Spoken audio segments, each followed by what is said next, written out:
Hi everyone, welcome back to my review, guide to all things PhD, lifestyle and productivity. I'm Courtney and here with me today is Dr. Dalano DaSouza, a PhD graduate from the University of the West Indies Cave Hill campus. I just wanted to take this video and kind of shape it in terms of helping any prospective students thinking about doing a PhD at UWI, whether it be Mona, Cave Hill or St. Augustine, and well, eventually maybe here in Antigua. So now Dalano is what I would call Mr. Yui.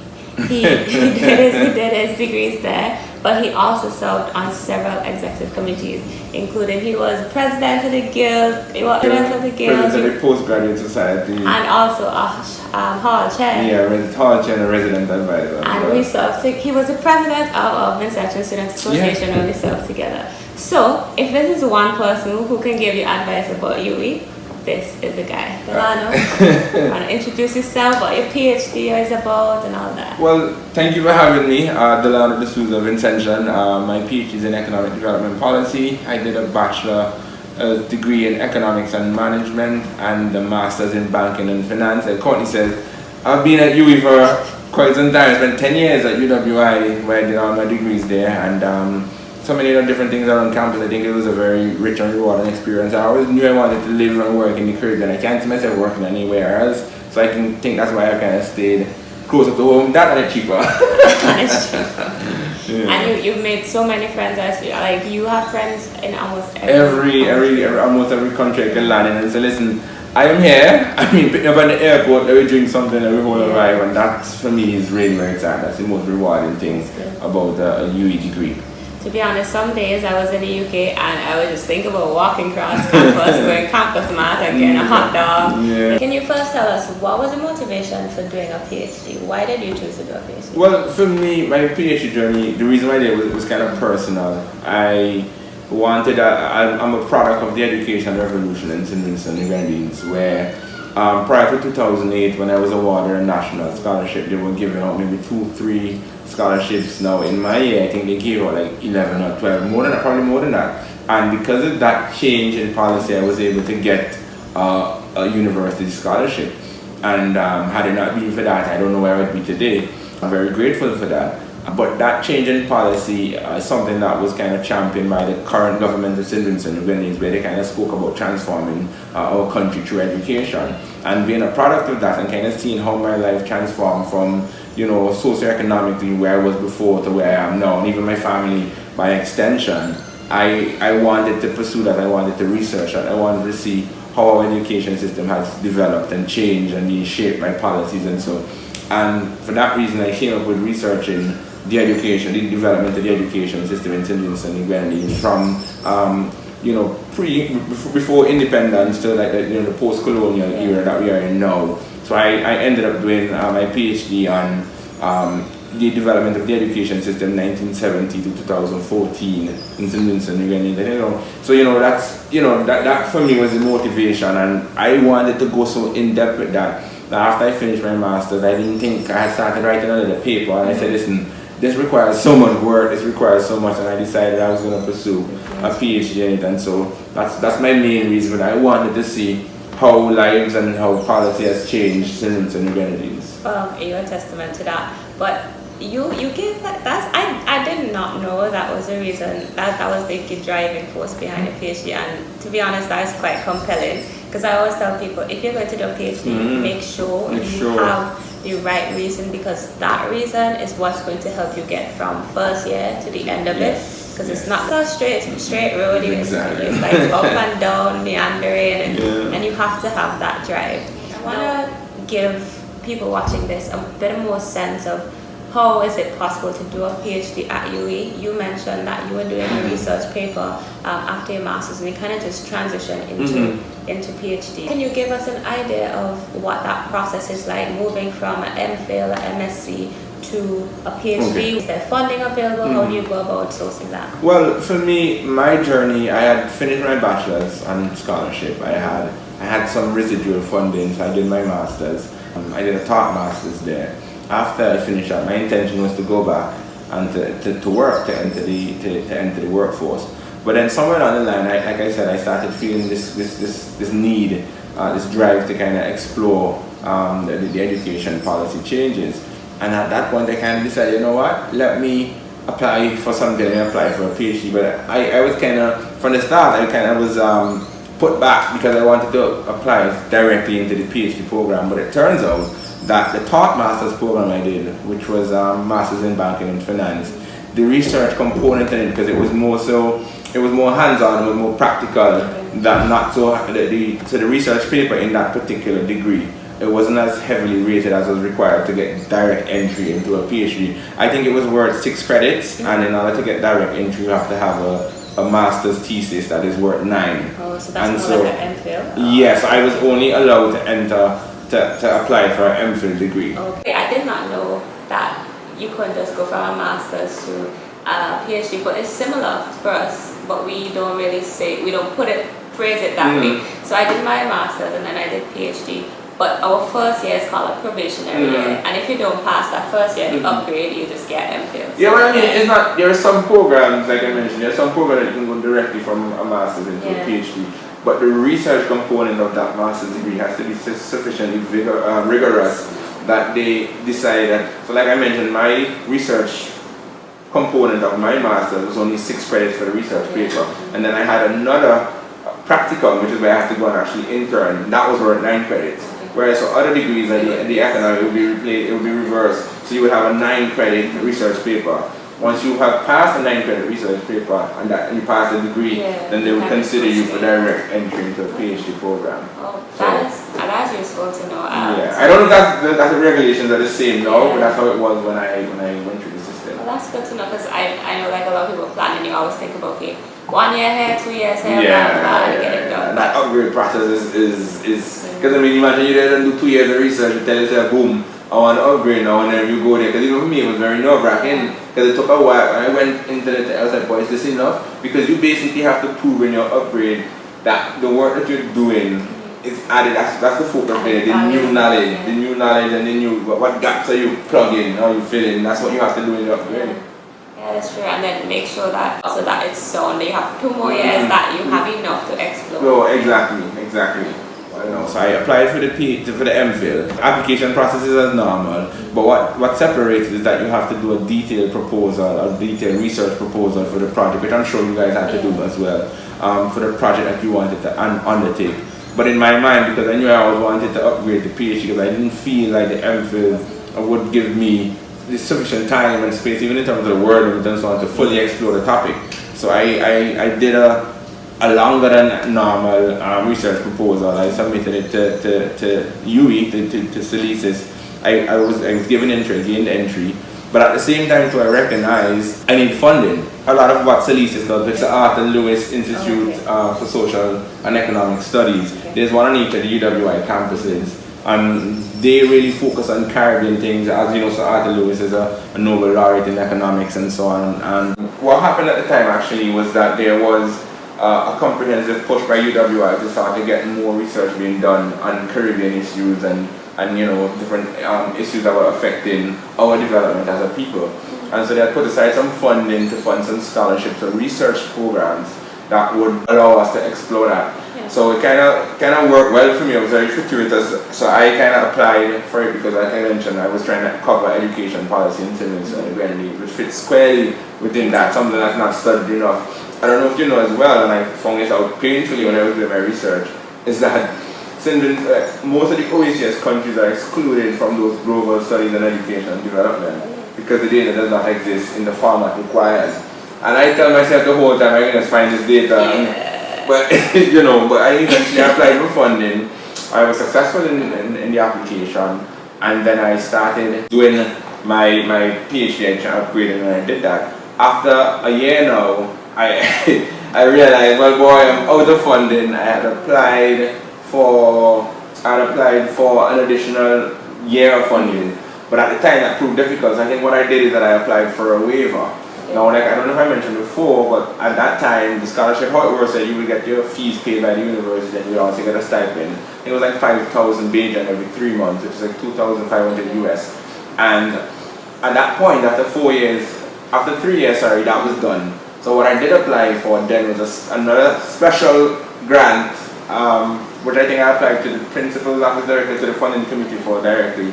And what it was a tuition waiver. So you're not getting a stipend anymore. You just don't have to pay tuition. Okay. And so I applied for that. I got it for 1 more year, and I was like, you know, that was helpful. And then after that, I started paying. Like I had exhausted everything. Oh my God. But fortunately, for the program that I was in, because it was so focused on Caribbean development and Caribbean research, it really wasn't that expensive relative to, I guess, the UK and the US and so on. So I think it was like maybe $5,000 a semester, Okay. $5,000 a semester as a tuition, and so that was really helpful. Yeah. And so I did that, because you have to remember as well too that you're at that point in time you're not having any classes or anything, so you're not really using university resources, so to speak. So that helped, and that was a journey, and I moved on from that, and eventually I finished. That's good to know, because I mean, everywhere you go, there are the financial challenges, the funding challenges. It's always, okay, if you get some tuition, you can get funding for tuition here, but you can't get a stipend to live on, and you can't get research grant, conference fees, and all those sorts of things. Now that we get a better understanding of how the application process works, can you give us a general overview of what the first year experience, first year as a PhD student is like, and what somebody starting can expect? Okay. Or like a first year student, would they need to be on campus? Can they work remotely? Or would you advise that they be there in person at UWI? Yeah, for the first year, you have to be on campus, because I think that's when you have to do the taught courses, which I think, in my case, I think it was research methods, and I think I ended up doing macroeconomics, advanced macroeconomics, because of what I was doing. Like I said, it's tailored, but that was my degree. There are other degrees that have set courses, and that you might have a little bit more to do. Well, for me, first year was difficult. How the program works is that, in the case of an MPhil, I think you have to do 2 credits, 2 courses, 2 taught courses, and then you do the research component of it. For a PhD, you have to do 3 courses, and 3 credit courses, and then you would do the research component, obviously. Now, in that first year, what my first supervisor said, okay, listen, let's do the first chapter. Let's set up your background, your theoretical framework, the usual, and so let's set up that. Your problem statement, how, your scope and all of that, which is interesting, because I was like, because it kind of put me in a position where I needed to look into that, and obviously in that too, you kind of have to speak to your vision for the rest of the remainder of the thesis. Now, that was challenging, but he kind of provided some guidance. He sent me, which I really found interesting, and it kind of, for me, it really helped. He sent me from when he did his PhD, he sent me his first chapter, and you could kind of see like, okay, wow, I'm not alone in this, and he did his PhD years ago, but he sent me his first chapter, and I was kind of using that as a guide as to how I should shape my first chapter, which was good. I had to do a taught course. Your supervisors, they choose which course that they think you need. So it's just a matter of building up your research. Yeah, so they choose the course that they think you need. So I know for me, I did. But my program is kind of different, because I was in Salisis. Like I said, Salisis is structured differently from the rest of the university, because it's an institute. Okay. So for us, I had to do, I think I did 3 courses. I did 1 course which is called directed readings of thesis writing. Basically, that course is a year-long course where you kind of write your literature review. Okay. For that whole year, they're assigning you readings, they're giving you skills and so on, so they're teaching you how to write your literature review, which was good for me. And the end product of that course, it's not an exam, the end product of that course is that you have to present your chapter 2. And it's graded. Yeah. So basically, I was able to complete that. When you complete that course, you should have your chapter 2 written. That's useful. So it was very useful, and I found so, because they assign you readings, you come to them every week, they show you how to blend and conduct proper literature reviews, the information you should pull, and so on, how to, that's all I think, the structure. And in the end, you have to do, I think it was a 45-minute presentation on that chapter, which is the literature review, which was good. In the end, I ended up passing the course, obviously. But yeah. But the first year now, there was some struggles here and there in terms of meeting with my supervisor, so I don't have much to tell yet. I didn't do much apart from starting to write the chapter 1 and kind of put it down. And chapter 2. Yeah, and chapter 2 flowed from my second year in my MPhil.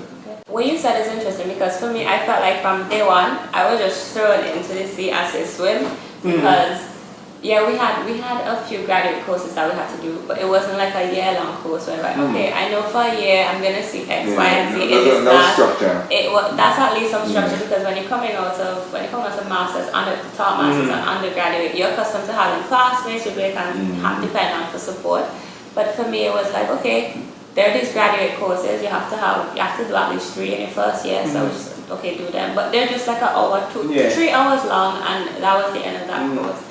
So yeah. Really? Just like, that's it? Yeah, 3 hours and that's it? 3 hours and that's it. So we had a literature review class and it was 3 hours and that was it.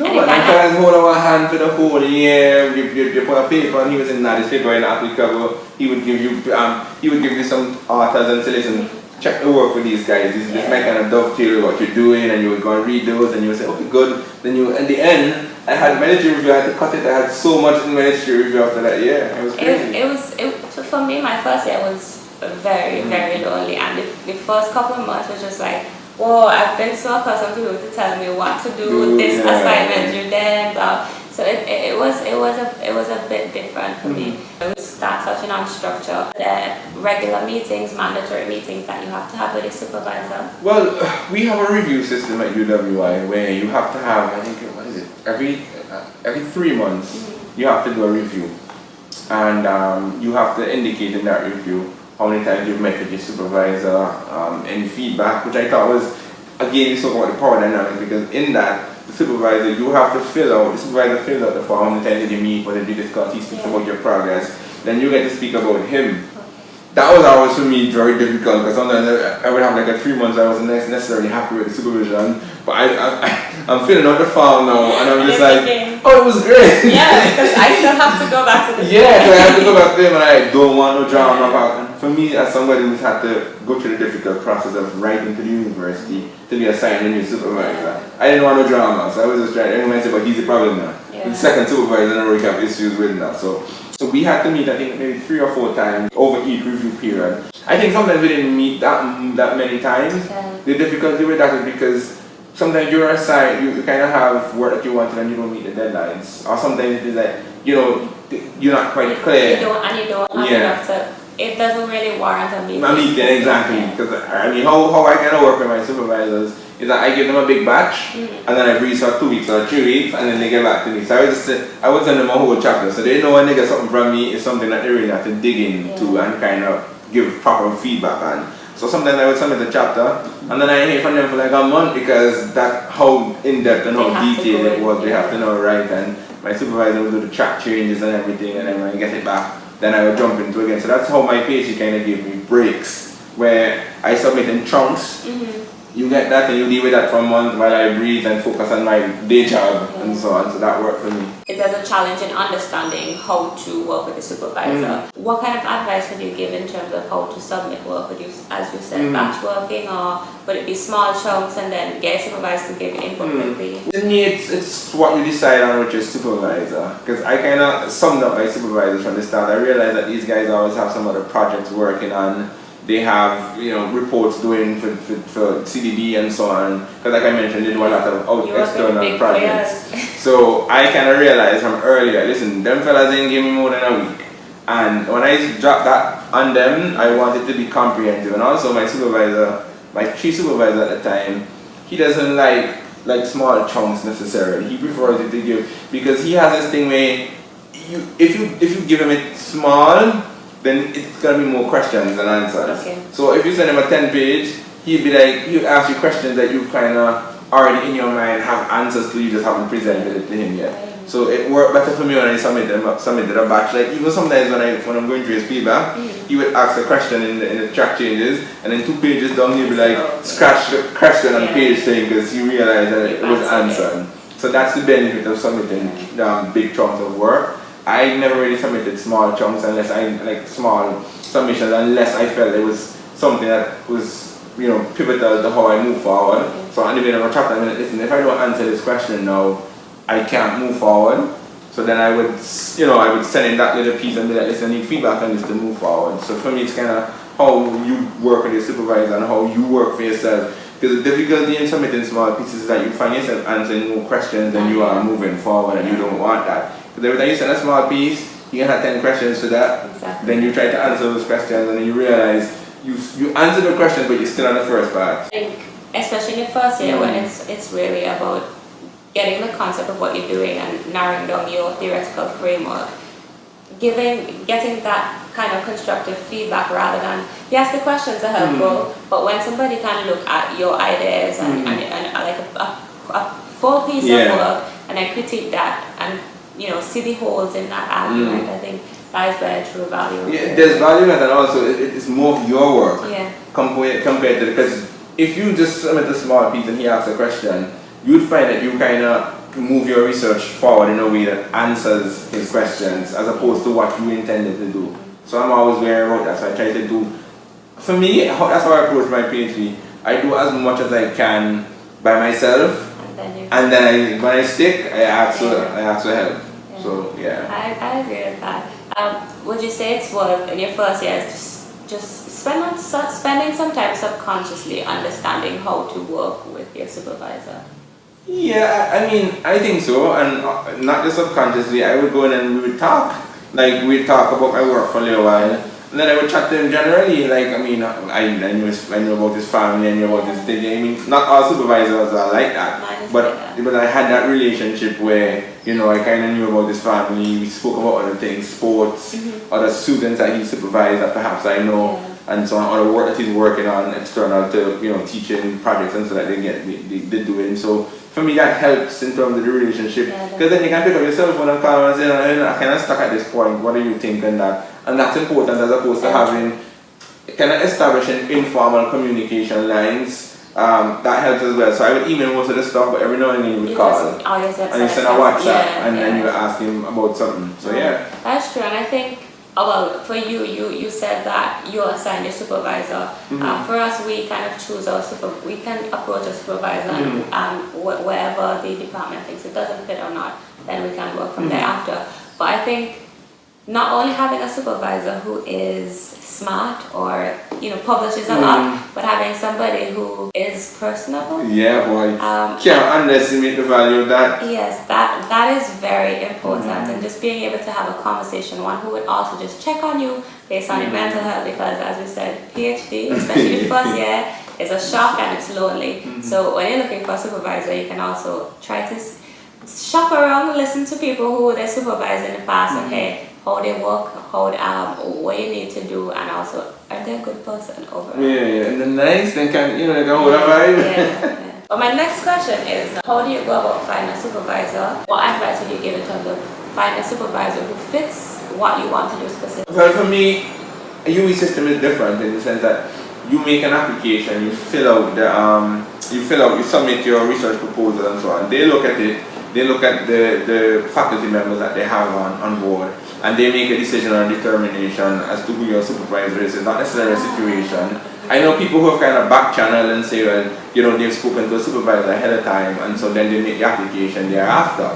And so it turns out to be a situation where the supervisor kind of then says, I want to supervise the student. But typically you submit your proposal, and then they see who fits what you want to do, and they assign you that. So for me, I was assigned a particular supervisor when I first applied in 2013. And then that didn't work out for whatever reason. I think he was moving on he eventually did leave the university. So there was other things going on in background, so I couldn't get to meet with him. I think I met with him once or twice over the entire academic year. So my first year was a waste. And and then after that it was more involved. I was more involved in the second supervisor because we decided, listen, I can't wait another year.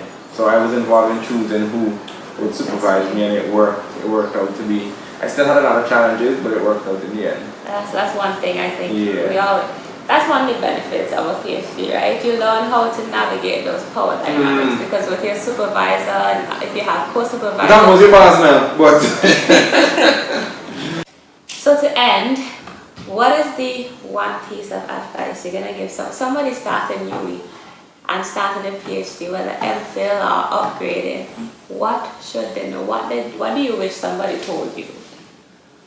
Oh boy, that administratively, it will be a struggle. I think the UWI, for all the good things about it, I think administratively we still have some work to do there in terms of the support and how quickly we get things done.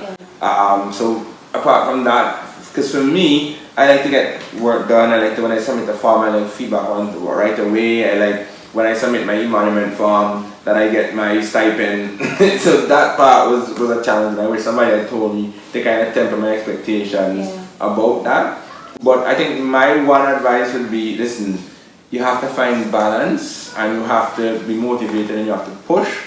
Especially at the UWI, you need to recognize that a lot of things are not going to be in your control, but at the end of the day, the quality and the output of your work is what speaks for itself. And once you are able to maintain a standard or a level that can withstand the academic rigor and so, you're going to be just fine. And don't set, I don't know how to go plenty, but a lot of people come in this thing and say we're going to finish in 3 years. Oh boy, I thought I was going to finish in 2. I was like, I'm going to be awesome. You just come and say we're going to finish in 3 years. It doesn't work like that all the time, because even for me, the process, after I had submitted, it took another 6 months, I think, before I even got to defend, which is, that was big. I remember seeing your tweets like, yeah, I'm still waiting. Yeah, so that was big, but administratively, I think that's where UWI needs to improve. But in terms of everything else, I've thoroughly enjoyed my UWI experience, but administratively, we need to up it a little bit more. But like I said, we're a resource constrained university, as you know, and our governments are our main benefactors, and the governments are going through a lot, so you kind of have to put these things in context when you say like we're struggling. But it's difficult when your funding has to be spread over so many different, not just campuses, but in terms of different uses on the individual campuses. So. Okay. You know? And you mentioned enjoying your experience thoroughly. Mm-hmm. So when you started in first year, when you started beginning at MPhil as compared to the end, how did the experience change? Was it a matter of I absolutely love UWI to I can't stand this? Yeah, I think that's exactly it. Because when you come in, you kind of stay, especially for me, I was a clean director for my masters and so on. I had a lot going on in terms of my involvement in the campus.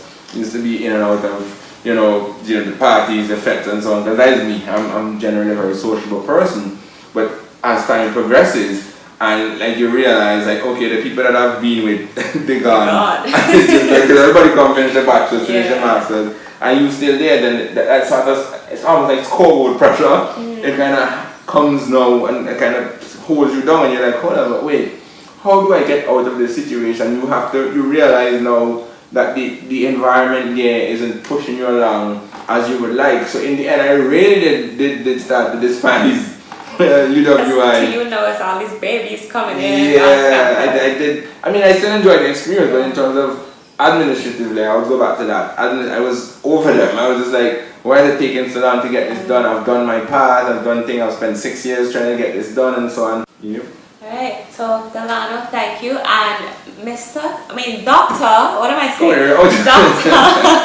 Dr. Dalano DaSouza continues his good work on the Into the Bar podcast, which I will link down below, and you can check out his episodes where he covers topical issues in the Caribbean. And I don't know if you want to shameless plug here? Yeah, shameless plug. Go listen to the podcast. As a colleague, myself, and a lawyer, we go through a lot of Caribbean issues. We're up and coming podcast, and we really hope that you guys take the time to at least listen to episode once. I promise you, once you listen to one, you can subscribe and you can listen, and you can find yourself listening to season 1 and all and something there. So give us a listen. Alright, thank you. See you in the next video.